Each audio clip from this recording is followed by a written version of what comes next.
Twongeye kubasuhuza mu izina rya Yesu umwami wacu. Mu by'ukuri muri uyu mugoroba, muri uyu munsi wa gatanu w'isabato, turabasuhuje mu izina rya Yesu. Mu mwanya ushize twari twatangiye insanganyamatsiko yagiraga iti ese ni butumwa ki itorero ribwiriza mu gihe giheruka. Ngira ngo twabasezeranye ko tuza gukomeza. Ndabona hari mushiki wacu turi kumwe hano, mushiki wacu witwa Betty. Turagusuje mu izina rya Yesu. Ngira ngo rero mu by'ukuri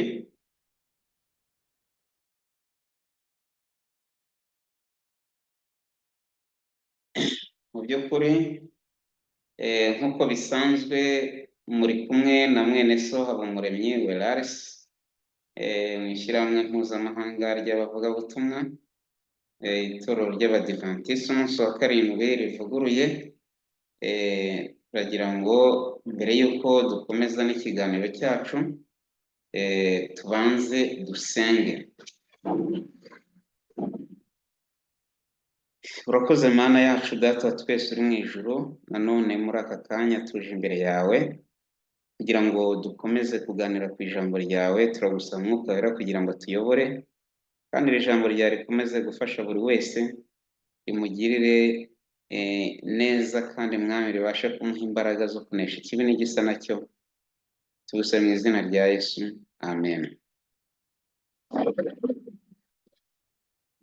Ngira ngo rero mu by'ukuri nk'uko twatangiye tubivuga, tubahaye ikaze muri uyu mwanya kugira ngo tubashe gukomeza tuganira ubutumwa itorero ribwiriza muri iki gihe giheruka. Twabonye ko ribwiriza ubutumwa bwa marayika wa mbere, wa kabiri, wa gatatu, ariko bikaba bituwe hamwe mu ijwi rirenga nk'uko biri mu Byashuwe 14 umurongo wa 6 kugeza ku wa 13, ndetse n'Ibyashuwe 18 umurongo wa 1 kugeza ku wa 5, bikubiye mu buhanuzi Yesu yari yavuze avuga ngo kandi ubutumwa bwiza bw'ubwami buzigishwa mu isi yose ngo bubuhamya bwo guhamiriza amahanga, nibwo imperuka izahera ko ize. Aka kanya rero tukaba tugeze ku ngingo y'ingenzi mu by'ukuri, ingingo ivuga ngo ese kuki hakenewe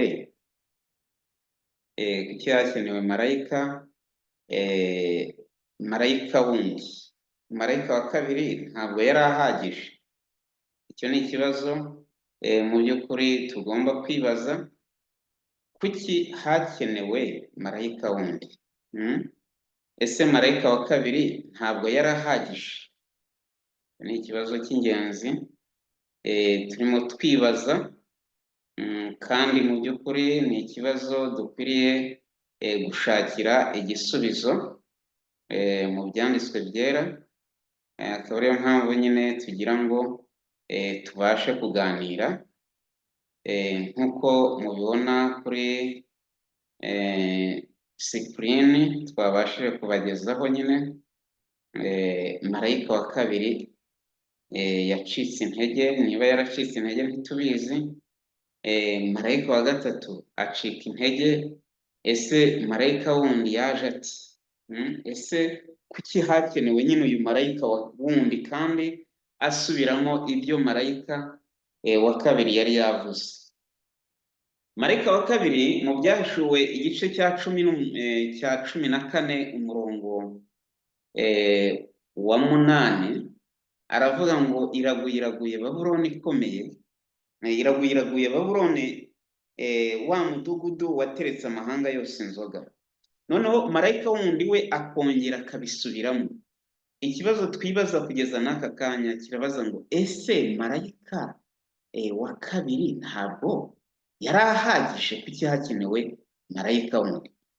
Igisubizo cya mbere turabibona mu bisubizo bitatu. Igisubizo cya mbere kikaba kiri mu by'ukuri mu nyandiko z'ibanze paje 277 mu gitabo cy'icyongereza. nuko marayika wa gatatu yari yacitse intege. Marayika wa gatatu yahawe ubutumwa bwa marayika wa mbere, uwa kabiri, ndetse afata n'ubwe. Muri ubwo butumwa rero yari yahawe, iki gihamya kigaragaza ko marayika wundi yagombaga kuza ari uko marayika wa gatatu acitse intege. Iki gihamya kiravuga ngo nabonye abamarayika bari mu rujya n'uruza mu ijuru, bamanuka ku isi bakongera kuzamuka mu ijuru, biteguye gusohoza ikintu cy'ingenzi. Nuko mbona undi mumarayika ukomeye atumwe kumanuka ku isi ngo yumve ijwi rye mu rya marayika wa gatatu, kandi yongere ubushobozi n'imbaraga mu butumwa bwe. Uyu mumarayika yahawe ubushobozi n'ubwiza, hamwe n'ubwiza, maze ubwo yari amanutse isi imurikirwa n'ubwiza bwe. Umucyo wari uherekeje uyu mumarayika wacengeye hose ubwo yavuganaga imbaraga mu ijwi rikomeye ngo iraguye, iraguye Babuloni ikomeye, ihindutse icumbi ry'abadayimoni, aharindirwa imyuka mibi yose n'ibisiga byose bihumanye. Ubu butumwa bwasaga nk'inyongera ishyizwe ku butumwa bwa marayika wa gatatu, bwihuza nabwo nk'uko urusaku rwa mu gicuku rwaje kwihuza n'ubutumwa bwa marayika wa kabiri mu cya 244. Inyandiko z'ibanze paje ya 277. Birumvikana ko hano marayika wa gatatu yaje ngo yunge ijwi rye, marayika wundi yaje ngo yunge ijwi rye mu rya marayika wa gatatu, yongeremo ubushobozi. Icyo nicyo kigaragaza ko marayika wa gatatu yari yacitse iki? Yari yacitse intege, yakeneye sapoti kubera ko we imbaraga zari zamurangiranye. Niyo mpamvu marayika wundi yaje. Icyo ni icya mbere. Icya kabiri, kwangirika kwari kuba kwafasha amatorero yose. Ubutumwa bwo kugwa kwa Babuloni muri iki gihamya nyine harakomeza kuri ya paje ya 227. Ubutumwa bwo kugwa kwa Babuloni nk'uko bwatanzwe na marayika wa kabiri bwasubiwemo. Bwagize bute? Bwasubiwemo nubwo bwari bwatanzwe na marayika wa kabiri. Hongerwaho n'ibibi byo kwangirika kwagiye kwinjira mu matorero guhera mu cya 244. Umurimo w'uyu mumarayika waziye mu gihe gikwiriye ngo wiyunge ku murimo uheruka w'ubutumwa bwa marayika wa gatatu, ubwo buzaba buhindutse ijwi rirenga. Inyandiko z'ibanze hariya ku ipaje ya 277 niko hatubwira. Icyo ni icya kabiri gituma marayika wundi yavuze. Cya mbere twabonye ko marayika wundi yavuze bitewe n'uko marayika wa gatatu yari yacitse intege. Icya kabiri, kwangirika kwari kuba kwafasha amatorero guhera mu cya 244. Aya matorero ya giprotestante yari kuba yamaze kwangirika, noneho marayika wundi akaza akafata ubwo butumwa abantu bacitsemo intege akabuvuga mu ijwi rirenga. Icya gatatu, itorero ryari ryahawe ubutumwa bw'abamarayika batatu ryari kuba ryabaye nka Babuloni. Ndasubiramo, itorero ryari ryahawe ubutumwa bw'abamarayika batatu ryari kuba ryabaye nka Babuloni. Turasoma iki gihamya cyo mu ntambara ikomeye igice cya 21 ku ipaje ya 390. Ibyahishuwe 18 herekeza ku gihe ubwo bizaba bitewe no kwanga umuburo w'ubutumwa butatu bwo mu byahishuwe 14:6 kugeza kwa 12. Itorero hano mu magambo asurinye yirabura, itorero rizaba rigeze ku miterere y'ibyavuzwe na marayika wa kabiri mu buryo bwuzuye. Itorero rizaba rigeze ku byavuzwe, ku miterere y'ibyavuzwe na marayika wa kabiri mu buryo bwuzuye. Bisobanura ngo marayika wa kabiri yavuze iki? Hano Elina White umuja w'Imana yagaragaje mbese yagerageje kugabanya ubukana bw'iyo mvugo, ariko marayika wa kabiri yaravuze ngo iraguye Babuloni. None rero bitewe no kwanga umuburo w'ubutumwa butatu, marayika wa mbere, uwa kabiri, uwa gatatu. Iri torero rizaba ryanze ubutumwa butatu, noneho ngo itorero rizaba rigeze ku miterere y'ibyavuzwe na marayika wa kabiri. None ni irihe torero ryahawe ubutumwa butatu? Ni itorero ry'abadivantisiti umunsi wa karindwi. Bivuga ngo marayika wundi ni ingaruka kuri aka gace ka gatatu, ni ingaruka zo kwanga ubutumwa butatu bwahawe itorero ry'abadivantisiti umunsi wa karindwi nk'abashoreye ubutumwa bwa marayika wa gatatu, kuba bacitse intege ngo bazaba bageze mu miterere yuzuye y'ibyavuzwe na marayika wa kabiri, bivuga ngo imiterere ya Babuloni. Noneho hano hakavuga ngo kandi ubwoko bw'Imana bukiri muri Babuloni buzahamagarirwa kwitandukanya n'urwo rufatikanya. Ubwo butumwa nibwo buheruka buzabwirwa iyi si, kandi buzasoza umurimo wabwo, ubwo abatizera ukuri ahubwo bakishimira gukiranirwa, nk'uko biri mu Batesalonike ba kabiri igice cya kabiri umurongo wa 12. Bazarekerwa mu bushukanyi bukomeye maze bizera ibinyoma. Bazarekerwa mu bushukanyi bukomeye maze bizera iki? Bizera ibinyoma. Bazarekerwa mu bushukanyi bukomeye maze bizera ibinyoma. Ubwo nibwo umucyo w'ukuri uzamurikira imitima yiteguye kuwakira, kandi abana b'Imana bose bazaba bakiri muri Babuloni bazita kuri uyu muhamagaro ngo ubwoko bwanjye nimusohokemo. Ibyahishuwe 18 umurongo wa 4.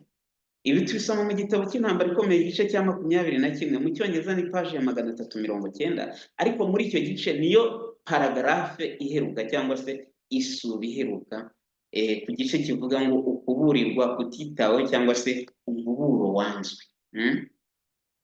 None mu by'ukuri tubonye impamvu marayika wundi wo mu Byashuwe 18 umurongo wa 1 kuza ku wa 4 cyangwa se wa 5 yagombaga kuvuga, nuko mu by'ukuri hari ibintu bitatu tubonye. Nuko marayika wa gatatu yagomba kuba yacitse intege, nuko amatorero yandi yagomba kuba yabaye Babuloni, nuko rya torero naryo ryahawe ubutumwa bw'abamarayika batatu ryari kuba ryabaye nk'ayo matorero, naryo mu by'ukuri rigakora ibinyuranye n'ubushake bw'Imana. Ibinyuranye n'ubushake bw'Imana akaba ari byo rikora. Ubwo rero ni ukuvuga ngo mu by'ukuri marayika wa gatatu niyo mpamvu nako marayika wundi niyo mpamvu ni ukuvuga ngo marayika wundi yaje kuvuga ubutumwa bwe, nuko marayika wa mbere nako marayika wa gatatu yari yacitse intege. Icya kabiri, kwangirika kwari kwafasha amatorero. Noneho ikindi ni ukuvuga ngo mu by'ukuri itorero ryari ryahawe ubutumwa ryari kuba ryabaye nka Babuloni. None ikindi kibazo kirabaza ngo ese nyuma ya hari ibindi twabasha kuvuga ku matsinda abiri agize Babuloni, cyangwa se amatsinda abiri mu bategereje kuza kwa Yesu? Hari ibindi twabasha kuvuga kuri aya matsinda abiri y'abategereje kuza kwa Yesu? Ngira ngo amatsinda abiri hano muri Yesaya igice cya 11 umurongo wa 12 ngo kandi azashingira amahanga ibendera. Kandi azashingira amahanga ibendera. Azashingira amahanga ibendera. Ateranya Abisirayeli baciwe, azabateranyiriza hamwe. Azateranyiriza hamwe Abayuda. Azateranyiriza hamwe Abayuda. Hano niko bavuga batatanye abakuye ku mpera enye z'isi. hano niko havuga muri Yesaya igice cya 11 umurongo wa 12, vuga ngo azateranyiriza hamwe abayuda baciwe atatanya Abisirayeli, ateranya Abisirayeli. Reka nsubire mu ngo, kandi azashingira amahanga ibendera, ateranye Abisirayeli baciwe, azateranyiriza hamwe abayuda batatanye abakuye ku mpera y'isi. ngira ngo ubwo bwari ubuhanuzi bukomeye, ubuhanuzi mu by'ukuri navuga ngo ni ubuhanuzi buvuga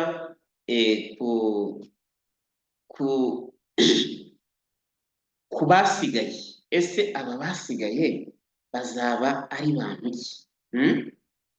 Yesaya 37 umurongo wa 31 n'uwa 32, kandi abo mu nzu ya Yuda basigaye bacitse ku icumu bazongera bashora imizi hasi, kandi hejuru bazera imbuto, kuko muri Yerusalemu hazasohoka igice gisigaye, kandi ku musozi wa Siyoni hazasohokamo abacitse ku icumu, ishyaka ry'Uwiteka rizabisohoza. Amatsinda abiri mu bategereje kuza kwa Yesu.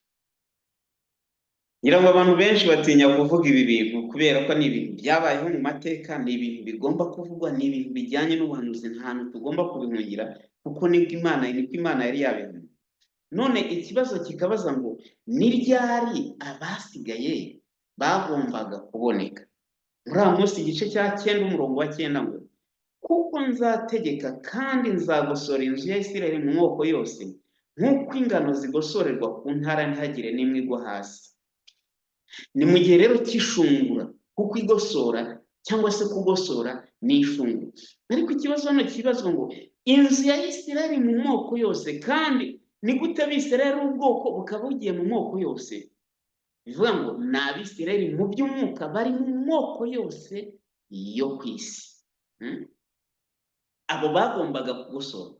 Rero ni mu gihe cy'ishungura cyari cyateganijwe.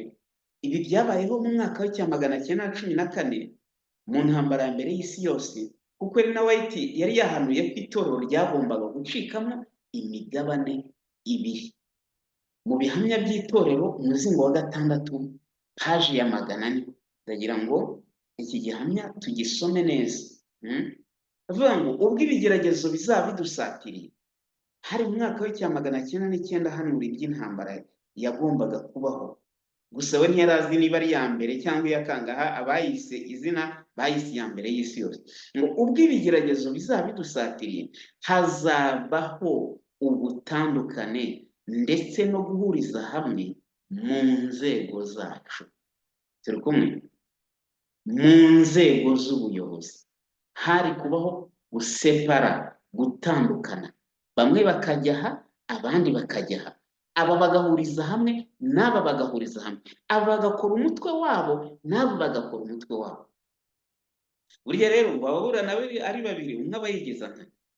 Mwumve umutwe w'abagombaga kuba bavuye mu kuri n'abagomba kuba bashikama. Ngo bamwe ubu biteguye gufata intwaro z'intambara. Mu gihe nk'icyo cy'akaga bazagaragaza ko batigeze bubaka kuri rutare rukomeye. Baziyegurira igishuko ababonye umucyo ukomeye n'amahirwe y'agaciro, ariko niba biteza imbere bazagira urwitwazo rumwe cyangwa se urundi, maze bagende batuvemo, kuko bazaba batarakira urukundo rw'ukuri, bazatwarwa n'ibishuko by'umwanzi, bazita ku myuka iyobya n'inyigisho z'abadayimoni, kandi bazagenda bavemo kwizera. Ibihamya umuzingo wa 6 paji ya 100. Hagombaga kubaho imigabane ibiri mu ntambara ya mbere y'isi yose, mu ntambara yari yahanuwe. Ni ukuvuga ngo hari abagombaga gufata intwaro bakajya ku rugamba kandi ari abizera, bakagira urwitwazo rumwe cyangwa se urundi, bagakoresha ibyanditswe byera, bitwaza ko ubutegetsi bwashyizweho n'Imana. Abo ngabo bavuga ngo bazaba batarigeze bubaka kuri Kristo rutare rukomeye. icya kabiri, kujya mu ntambara byari byahanuwe ko ari ukwiyegurira igishuko. Aba rero babonye umucyo ngo ntibawuteze imbere, ngo bazagenda batuvemo. Bagombaga kuva mu itorero, nibo bagombaga kuva mu itorero, ngo bazagenda bave mu kwizera, kuko bazaba bitaye ku myuka iyobya n'inyigisho z'abadayimoni. Iryo ni itsinda ririho na n'uyu munsi. Bivuga ngo abasigaye ni abatariyeguriye icyo gishuko. Hari ikindi rero cyerekanwe cy'amakarita abiri y'isi. Ibyerekanwe bitangaje, amakarita abiri y'isi. Aya magambo ari mu bihamya by'itora umuzingo wa 9 paje ya 29. Ngo mu iyerekwa rya nijoro hari icyanyujwe imbere yanjye gitangaje. Nakangutse mfite akababaro kenshi, nongera gusinzira nuko ndota meze nk'uri mu iteraniro rinini. Hari umuntu w'umunyacyubahiro wari uyoboye iryo teraniro, imbere ye aharambura ikarita y'isi, maze ngo yavuze ko iyo karita yerekanaga uruzabibu rw'Imana rwagombaga guhingwa. Mu gihe umucyo wari umurikiye buri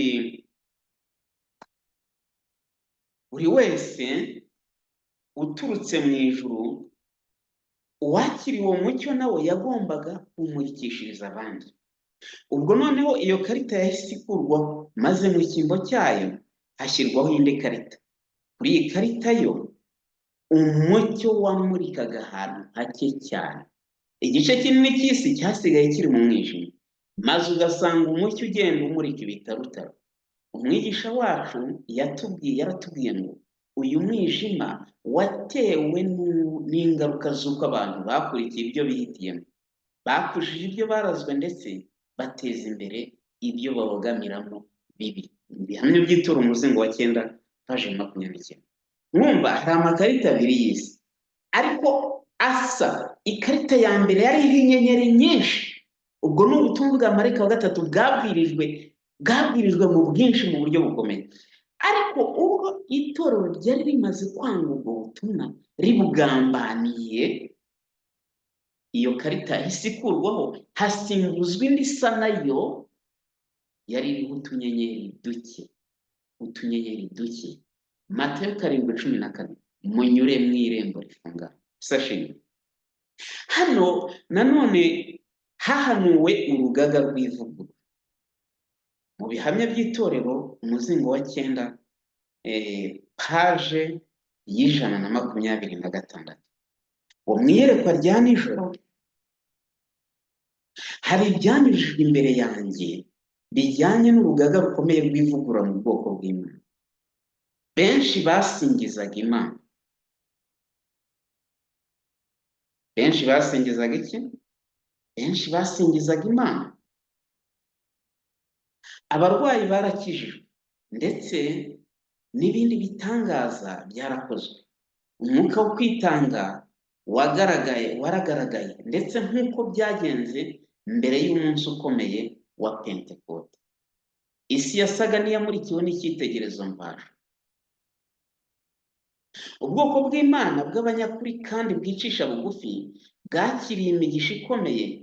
Numvise amajwi yo gushima no gusingiza, kandi byasaga n'ivugurura nk'iryo twari dufite mu cya 844. Ariko hari bamwe banze guhinduka, ntibagize ubushake bwo kugendera mu nzira y'Imana, kandi mu gihe hagombaga gutezwa imbere umurimo w'Imana, habayeho kurarikira abantu gutanga amaturo y'ubushake. Maze bamwe bizirika ku byo mu isi bari batunze bafite ubugugu. Aba bari bafite irari ryo kwifuza baje gutandukana n'itsinda ry'abizera.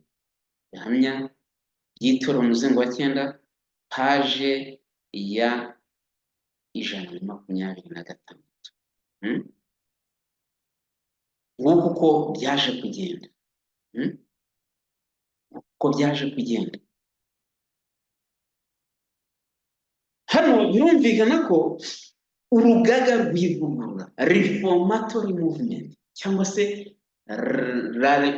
mouvement de réforme, bivuga ngo ntabwo izina twitwa ari izina twakwiye kwihaguza, ahubwo ni izina duhabwa n'ijambo ry'Imana, ni izina ryahumezwe, ni izina ry'abadivantisiti umunsi wa karindwi. Hahanuwe ko mu badivantisi umunsi wa karindwi hagombaga kuhagurukamo urugaga, kampani, urugaga, muvumenti. Turi kumwe? Urwo rugaga rukitwa urugaga rw'imana. Noneho hari ikindi cyahanuwe, inzira ebyiri mu badivantisi. Hano aya magambo ari mu Ibihamya by'Itorero umuzingo wa mbere paje 27 n'128. Elina White aragira ati mu giterane cyabereye i Battle Creek kuwa 27 Gicurasi cya 1956, wumve ko yabihanuye na mbere y'uko itorero ry'abadivantisi umunsi wa karindwi rigira organization, ubuyobozi. Aha urabona ko mu badivantisi hagombaga kubamo za nzira ebyiri, inzira ngari n'inzira ifunganye, kandi ari amatsinda biratandukanye. Mu giterane cyabereye i Battle Creek kuwa 27 Gicurasi cya 1956, neretswe ibijyanye n'itorero muri rusange. Ubwiza n'igitinyiro by'Imana byanyujijwe imbere yanjye. Marayika yaravuze ati, iteye ubwoba Imana, iteye ubwoba mu gitinyiro cyayo, ariko mwebwe ntimubimenye. Iteye ubwoba mu mujinya wayo, ariko muyituka buri munsi. Munyure mu irembo rifunganye, kuko irembo ari rigari, n'inzira ijyana abantu ku kurimbuka ari nini, kandi abayinyuramo ni benshi. Ariko irembo rifunganye n'inzira ijyana abantu ku bugingo iraruhije, kandi abayinyuramo ni bake. Iyi mihanda uko ari ibiri irahabanye, iranatandukanye, irahabanye, iri separate, iratandukanye, kandi igana mu byerekezo binyuranye, different direction, cyangwa se direction differente. Umwe uganisha, umuhanda umwe uganisha ku bugingo buhoraho, undi ukaganisha ku rupfu rw'iteka. Nabonye itandukaniro riri hagati ry'iyo mihanda, ndetse mbona n'itandukaniro riri hagati y'amatsinda agenda muri iyo mihanda. Iyo mihanda irahabanye, umwe ni mugari, undi ukoze neza, naho undi wo urafunganye kandi urimo imikuku. Ariko uko niko amatsinda y'inyuranyemo nayo atandukanye mu mico, mu mibereho, mu myambarire no mu biganiro. Abagenda mu nzira ifunganye bagenda bavuga ku munezero n'ibyishimo bazagira ku iherezo ry'urugendo rwabo. Mu maso habo hahora hanyenyeriwe, ariko kandi iteka hakamurikishwa n'umunezero wera kandi utunganye. Ntabwo bambara nk'abari mu itsinda ryo mu muhanda mugari, nta nubwo bavuga nkabo, habe no gukora nkabo. Bashyiriweho icyitegererezo, wa mugabo w'umunyamibabaro wamenyereye intimba niwe wafunguriye iyo nzira, ayinyuramo we ubwe. Abamukurikira bagera ikirenge mu cye, bityo bagakomezwa ndetse bagahabwa ibyishimo. Yayinyuzemo mu mahoro, nabo bashobora kuyinyuramo niba bagera ikirenge mu cye. Mu muhanda mugari usanga biyitayeho ubwabo, ku myambaro yabo hamwe no ku binezeza biri mu nzira.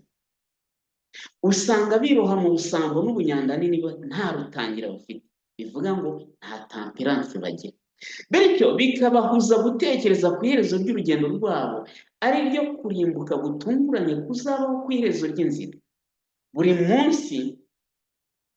munsi niko hakomeza havuga, buri munsi birukanka bagana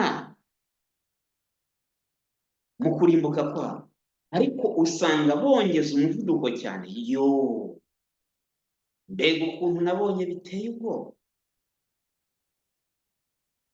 mbega ukuntu nabonye biteye ubwoba. Reka twongeze igihe, ndabona igihe cyari kidushiranye, reka twongeze igihe.